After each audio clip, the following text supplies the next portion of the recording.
জোনবিল মেলাত এদিন চৰকাৰী বন্ধ ঘোষণা কৰিবলৈ অসম চৰকাৰক আহ্বান জনাইছে ঐতিহাসিক গোভা দেওৰজা ৰাজ পৰিষদ আৰু জোনবিল মেলা উন্নয়ন সমিতিয়ে। 16, 17 আৰু 18 জানুৱাৰীত অনুষ্ঠিত হ'ব গোভা দেওৰজাৰ পৰম্পৰাগত জোনবিল মেলা। এইবেলি কাৰ্বি আংলং আৰু মেঘালয়ৰ প্ৰায় 80খন গাঁৱৰ ৰাইজে মেলালৈ বিনিময়ৰ বাবে আনিব নিজ নিজ উৎপাদিত কৃষিজাত সামগ্ৰীৰ মেটমৰা সম্ভাৰ। বিনিময় প্ৰথাৰ বাবে বিখ্যাত এই জোনবিল মেলাৰ দ্বিতীয় দিনা বহিব গোভা দেওৰজাৰ ৰাজ দৰবাৰ। দৰবাৰত উপস্থিত থাকি মুখ্যমন্ত্ৰী ডক্টৰ হিমন্ত বিশ্ব শৰ্মাই মধ্য অসমৰ 22গৰাকী তিৱা ৰজাক প্ৰদান কৰিব ৰাজভাত্তা। আনহাতে মেলাথলীত সম্বৰ্ধনা জনোৱা হ'ব অভিনেত্ৰী তথা পৰিচালিকা আইমী বৰুৱা আৰু ডক্টৰ ববী শৰ্মা বৰুৱাক। উল্লেখ্য যে প্ৰতি বছৰে দেশ বিদেশৰ পৰ্যটক আৰু প্ৰায় 5-6 লাখ লোকৰ আগমন ঘটা জোনবিল মেলা উপলক্ষে এদিন চৰকাৰী বন্ধ ঘোষণা কৰিবলৈ অসম চৰকাৰক আহ্বান জনাইছে ঐতিহাসিক গোভা দেওৰজা ৰাজ পৰিষদ আৰু জোনবিল মেলা উন্নয়ন সমিতিয়ে।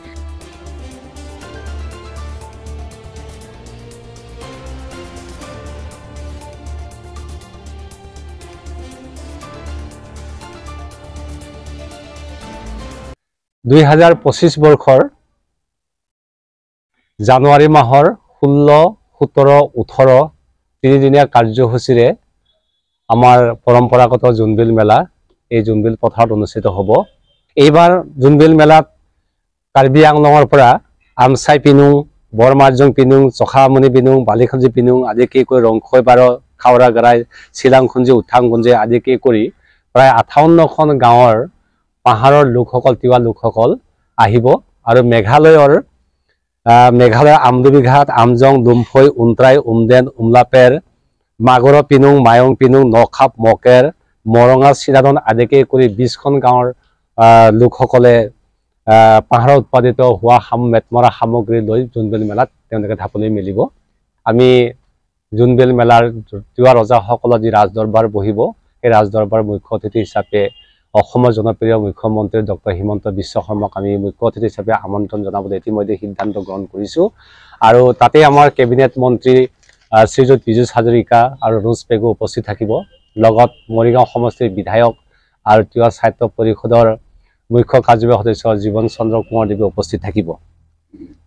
আৰু লগতে এই বছৰ আমি অসমৰ চলচ্চিত্ৰ জগতৰ বিশিষ্ট জনপ্ৰিয় অভিনেত্ৰী আইমী বৰুৱা বাইদেউ আৰু লগতে তিৱা কথাছবি চিকাইচাল পৰিচালিকা ডক্টৰ ববী শৰ্মা বৰুৱা বাইদেউক আমি ইয়াত উষ্ম আদৰণি আৰু বিশেষ সম্বৰ্ধনা জনাবলৈ আমি সিদ্ধান্ত গ্ৰহণ কৰিছোঁ। লগতে জোনবিল মেলাৰ আন এটা সিদ্ধান্ত গ্ৰহণ কৰিছোঁ, আমি জোনবিল মেলাৰ প্ৰসাৰ আৰু প্ৰচাৰৰ বাবে এইবাৰ আঞ্চলিক আৰু ৰাষ্ট্ৰীয় পৰ্যায়ৰ বিশেষ বা বিশিষ্ট সংবাদ মাধ্যমৰ লগত জড়িত সাংবাদিকক আমি আমন্ত্ৰণ জনাম। ইয়াতে তেখেতসকলৰ লগত আমি কথোপকথন আৰম্ভ কৰিম। আৰু লগতে ইতিমধ্যে আমাৰ যোগাযোগ হৈছে বিদেশী পৰ্যটকসকলৰ লগত তিৱাসকলৰ যি পৰম্পৰা মেল, সেই মেল এইবাৰ আমি জোনবিল মেলাত আমি মানে কি কয় আয়োজন কৰিছোঁ, যাতে বিদেশী পৰ্যটকসকলৰ লগত আমি এই যাতে কথোপকথনটো আৰম্ভ কৰিব পাৰোঁ জোনবিল মেলা সম্পৰ্কে। এতিয়াও পাহাৰ ভৈয়ামৰ যি সমন্বয়ৰ এনাজৰী গোভা ৰজাই শক্তিশালী কৰি ৰাখিছে, তাৰ জ্বলন্ত উদাহৰণ হৈছে জোনবিল মেলাৰ বিনিময় প্ৰথা। আৰু এই বিনিময় প্ৰথাৰ জোনবিল মেলা উপভোগ কৰিবলৈ আহি দেশ বিদেশৰ পৰ্যটক আৰু পাহাৰ ভৈয়ামৰ লোকসকল 5 লাখ পৰা 6 লাখলৈকে ইয়াত সমবেত হয় আৰু জাতি ধৰ্ম বৰ্ণ নিৰ্বিশেষে সকলোৱে আঁকোৱালি লৈছে।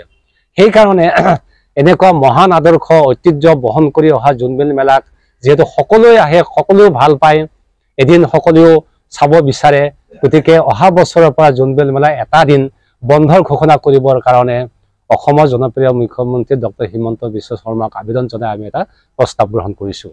গতিকে আমি এইবাৰ এনেধৰণে কাৰ্যসূচী লৈছোঁ, গতিকে সকলো ৰাইজকে জাতি ধৰ্ম বৰ্ণ নিৰ্বিশেষে এই চেনেহৰ সম্প্ৰীতিৰ মানে কি মেলাখনত যোগদান কৰিবৰ কাৰণে আমি সকলোকে আহ্বান জনাইছোঁ।